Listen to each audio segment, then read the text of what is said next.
This video is for educational purpose. Everything you will listen in this video is taken from internet or any book or any documentary which is available for public.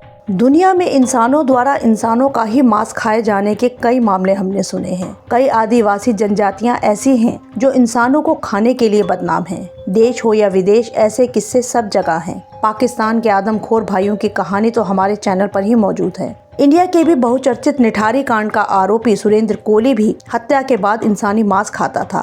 लेकिन आज हम जिस शख्स की कहानी सुनाने जा रहे हैं, जापान का वो सो कॉल्ड आदमखोर अपने पहले ही क्राइम अटेम्प्ट के बाद पकड़ा गया। उस एक अपराध ने ही उसे विश्व भर में इतना चर्चित कर दिया कि अपना जुर्म कबूलने के बाद भी जापान में वो एक सेलिब्रिटी की तरह रहा और आज़ादी से अपनी जिंदगी जीता रहा।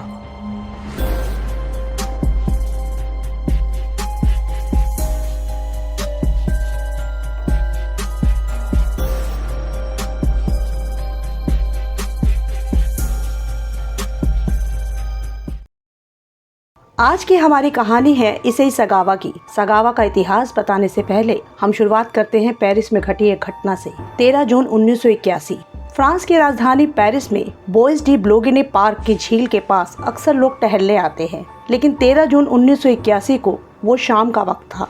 उस वक्त पार्क में बहुत कम ही लोग थे। एक बुजुर्ग दंपत्ति झील के पास टहल रहे थे। तब पार्क के गेट के पास एक टैक्सी आकर रुकी। उसमें से एक बेहद ही दुबला पतला लड़का उतरकर पार्क में अंदर आया।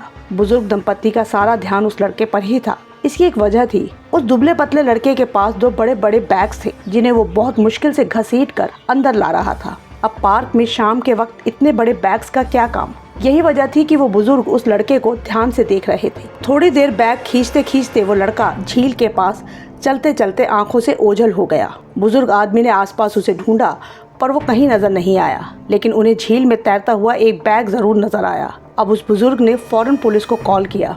पुलिस टीम ने आकर बुजुर्ग की कंप्लेन सुनी। अब ये सब थोड़ी देर में ही हो गया था, इसलिए पुलिस के आने तक बैग्स भी पानी पर ही तैर रहे थे, अभी डूबे नहीं थे। फौरन बैग्स बाहर निकाले गए। पूरे पार्क में उस लड़के को भी ढूंढा गया पर वो कहीं नहीं मिला। बैग्स जब खोले गए तो पुलिस हैरान रह गई। उन बैग्स में किसी लड़की के शरीर के कटे हुए हिस्से थे। एक बैग में उसका सर था।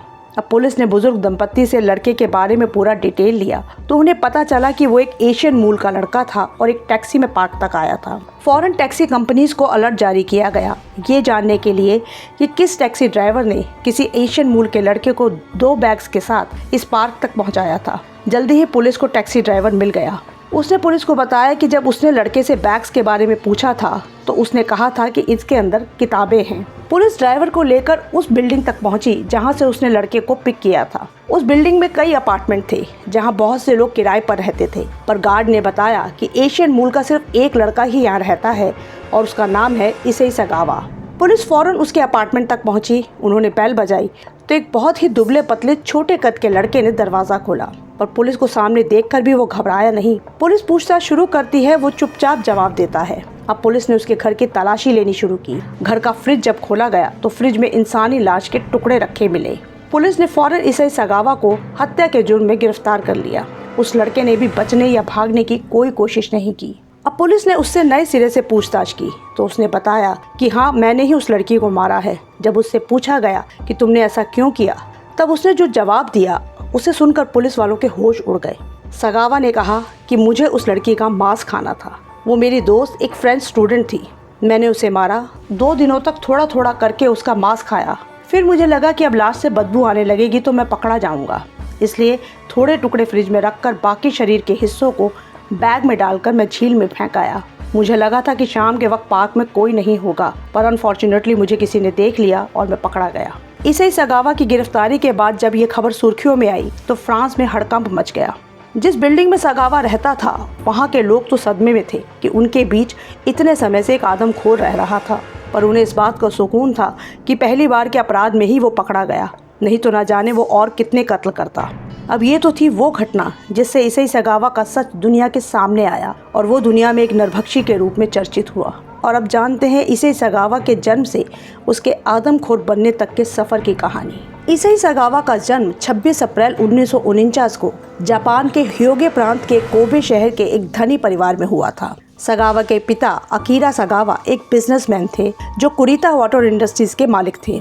जन्म के वक्त इसेई सगावा एक प्रीमेच्योर बेबी था। समय से पहले जन्म के कारण सगावा बहुत ही छोटा और कमज़ोर था। पैदाइश के वक्त ही उसे गंभीर बीमारियों ने घेर लिया। कई दिनों के इलाज और इंजेक्शन के सहारे सगावा आखिरकार ठीक हो गया, लेकिन फिजिकली वो कभी भी एक हेल्दी बॉय नहीं बन पाया। वो बचपन से ही बेहद दुबला पतला और कमज़ोर रहा। खासकर उसकी टांगें बहुत ही पतली, किसी लकड़ी जैसी थी। जैसे जैसे वो बड़ा होने लगा, दूसरों से कमज़ोर होने का एहसास हीन भावना में बदलने लगा। बढ़ती उम्र के साथ उसके शरीर में जैसे कोई बदलाव ही नहीं था। खासकर अपनी पतली टांगों से उसे बेहद चिढ़ होती थी। अपने हम उम्र बच्चों को देखकर उसकी ये हीन भावना और बढ़ने लगी। लेकिन इस सब के बावजूद वो पढ़ने में बेहद तेज़ था। स्कूलिंग खत्म करके सगावा ने वाको यूनिवर्सिटी में इंग्लिश ऑनर्स में एडमिशन लिया। सगावा हमेशा खुद को एक अनवांटेड पर्सन के रूप में महसूस करता था। जवानी में भी वो मुश्किल से 5 फीट का एक दुबला पतला युवक था। उसे अक्सर खुद से ही चिढ़ होने लगती थी।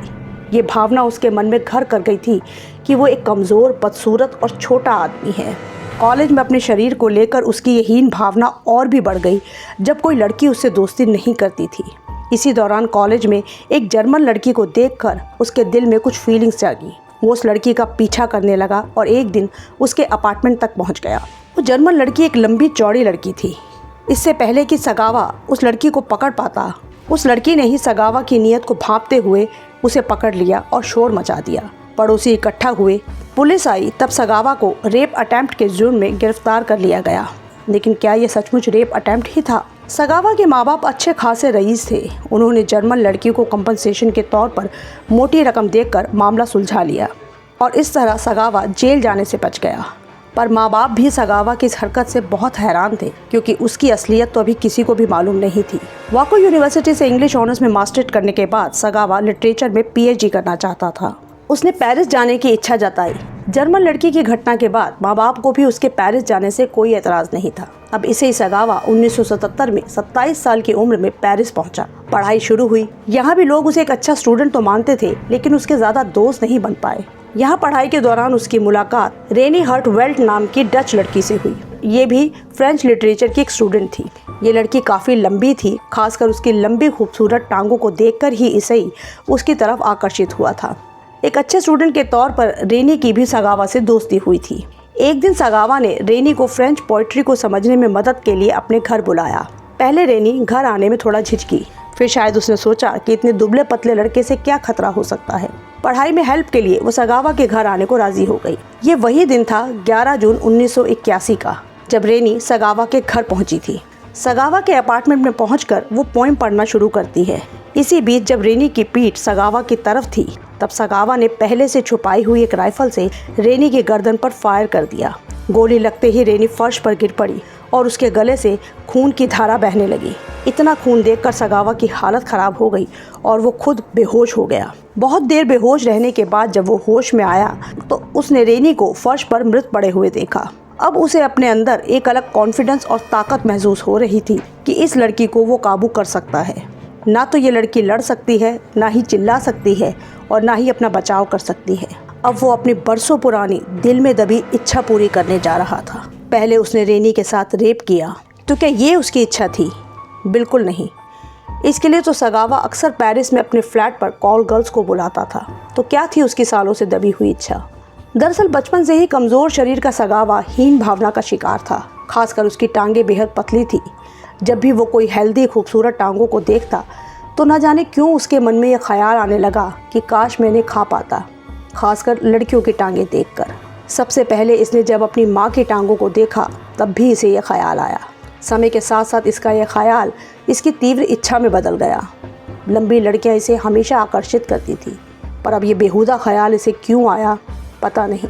जब सगावा बड़ा हुआ तो खूबसूरत टांगों को खाने की उसकी इच्छा एक जुनून में बदल रही थी। उस जर्मन लड़की का पीछा भी उसने उसकी खूबसूरत लंबी टांगों को खाने के लिए ही किया था, रेप के लिए नहीं।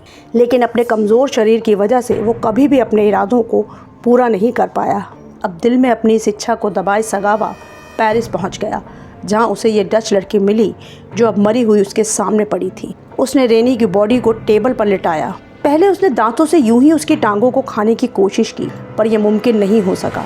अब वो हाथ मुंह धोकर कपड़े बदल कर बाजार गया, जहां से एक बड़ा सा चाकू खरीद कर लाया। फिर रेनी के शरीर से छोटे छोटे टुकड़े काट कर उसने खाने शुरू किए बाद में अपनी लिखी हुई किताब में इस घटना का जिक्र करते हुए सगावा ने लिखा कि कुछ टुकड़े खाते ही उसे इतना सुकून मिला, ऐसी सेटिस्फेक्शन मिली जो सालों से उसके अंदर कहीं दबी हुई गहरी होती जा रही थी। सालों बाद उसे अपने अधूरेपन से छुटकारा जैसे मिल रहा था, जैसे वो रेनी की टांगों की खूबसूरती और एनर्जी अब उसे भी मिलने वाली थी। 2 दिनों तक वो थोड़े थोड़े टुकड़े खाता रहा। 48 घंटे बीतने के बाद जब उसका जुनून थोड़ा शांत हुआ, तब उसे एहसास हुआ कि जल्दी ही लाश के टुकड़ों से बदबू आने लगेगी। तब उसने कुछ टुकड़े फ्रिज में रखकर बाकी को 2 बड़े बैग्स में भरा और बोइस डी ब्लोगने पार्क की झील में फेंक आया।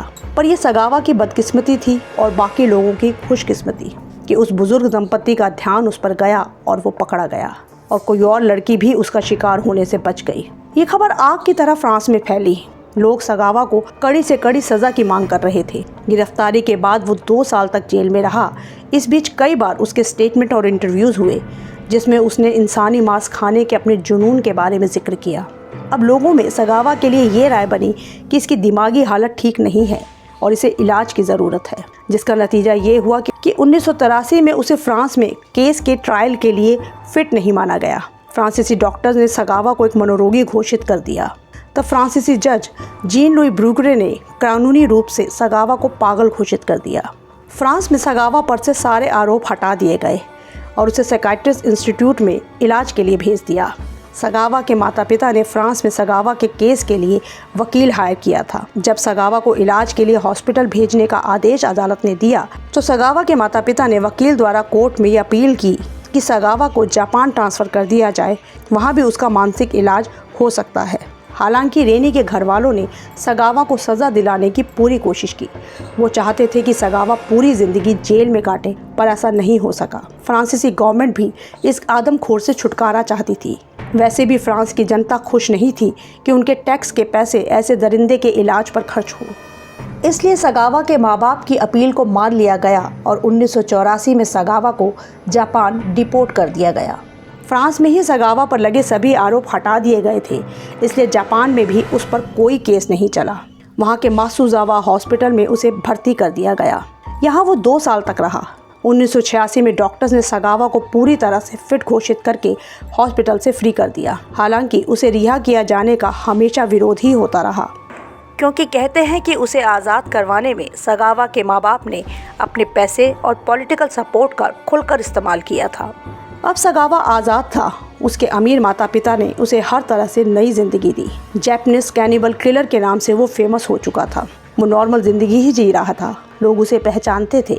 शुरू में लोग उसे देखकर अजीब महसूस करते, पर अब वो बिल्कुल बदल चुका था। लोगों को भी उसकी आदत पड़ने लगी थी। अब सगावा ने अपने अतीत पर एक किताब लिखी जिसमें उसने अपने बचपन की यादें, इंसानी मांस खाने की उसकी इच्छा और फ्रांस की घटना का विस्तार से जिक्र किया। उसकी ये किताब उस साल की बेस्ट सेलर बुक थी। इस सक्सेस के बाद उसने 18 किताबें और लिखी। इसे सगावा द कोबे कैनिबल नाम से जापान में बच्चों के लिए कॉमिक्स भी निकाली गई, जिसमें बाकायदा चित्र बनाकर सगावा की स्टोरी को दिखाया गया। ये काफ़ी पॉपुलर भी रही। ये एक ऐसा दौर था जब सगावा हर जगह सुर्खियां बटोर रहा था। उसकी बनाई पेंटिंग्स की भी उस वक्त काफ़ी चर्चा होती रही। पॉपुलैरिटी बढ़ने पर उसने कई फिल्मों में भी काम किया। इसमें कई एडल्ट और पॉर्न फिल्म्स भी थी। अब वो जापान में एक तरह से सेलिब्रिटी ही बन चुका था। लोग उसे पहचानते थे, यहाँ तक कि उसे कई फूड कॉम्पिटिशन्स में जज के तौर पर भी बुलाया गया। बाकायदा उसके नाम से पब्लिसिटी की जाती थी कि एक ऐसा जज जिसने इंसानी मांस भी चखा हुआ है। टीवी चैनल पर उसके इंटरव्यूज़ भी लिए गए, जिसमें एक बार उसने कहा कि उसे इंसानी मांस खाने का जुनून था, लेकिन इसके लिए उसने जो कत्ल किया वो गलत था। उसे अपने किए पर पछतावा है। उसका आज भी कभी कभी इंसानी मांस खाने का मन करता है, लेकिन इसके लिए वो किसी का कत्ल कभी नहीं करेगा। जो हुआ गलत हुआ। ये कहानी का सिर्फ एक पहलू है। असल में सगावा को कानूनी रूप से तो कोई सज़ा नहीं मिली, लेकिन उसके किए जुर्म का दर्द सगावा और उसके परिवार ने ज़िंदगी भर झेला। सगावा अपनी पढ़ाई पूरी करना चाहता था, लेकिन किसी भी यूनिवर्सिटी ने उसे एडमिशन नहीं दिया। वो सेलिब्रिटी तो बना, लेकिन पर्सनली उसके कोई दोस्त नहीं बने। प्यार और शादी का तो सवाल ही नहीं उठता। उसका परिवार भी समाज से धीरे धीरे कटता गया। पॉपुलैरिटी का दौर जब धीमा हुआ, तब अर्निंग के लिए सगावा ने जॉब करने की कोशिश की, लेकिन उसे कहीं भी जॉब नहीं मिली। यही नहीं, जापानीज गवर्नमेंट की तरफ से भी उस पर नज़र रखी जाती थी, कहीं वो दोबारा ऐसा कोई काम ना करे। 2005 में माता पिता की मौत के बाद सगावा अपने भाई के साथ एकाकी जीवन जी रहा था। अंतिम समय में वो निमोनिया का शिकार हुआ। 24 नवंबर 2022 यानी पिछले साल टोक्यो के एक हॉस्पिटल में उसकी मौत हो गई। तब वो 73 साल का था। एक सेलिब्रिटी की जिंदगी जीने वाले इसेई सगावा के अंतिम समय में उसके पास कोई भी नहीं था। उसके अंतिम संस्कार में भी सिर्फ उसका भाई और एक दोस्त, ये 2 लोग ही शामिल हुए थे। अब ये सगावा की अच्छी किस्मत ही थी कि इतना जघन्य हत्याकांड करके अपना जुर्म कबूलने के बाद और एक निर्भक्षी डिक्लेयर होने के बाद भी उसे सज़ा नहीं हुई, बल्कि वो अपनी बाकी ज़िंदगी आराम से एक सेलिब्रिटी की तरह ही बिताता रहा। अगर आपको हमारा काम पसंद आ रहा है तो वीडियो को लाइक और चैनल को सब्सक्राइब ज़रूर कर लें। मिलते हैं नेक्स्ट वीडियो में।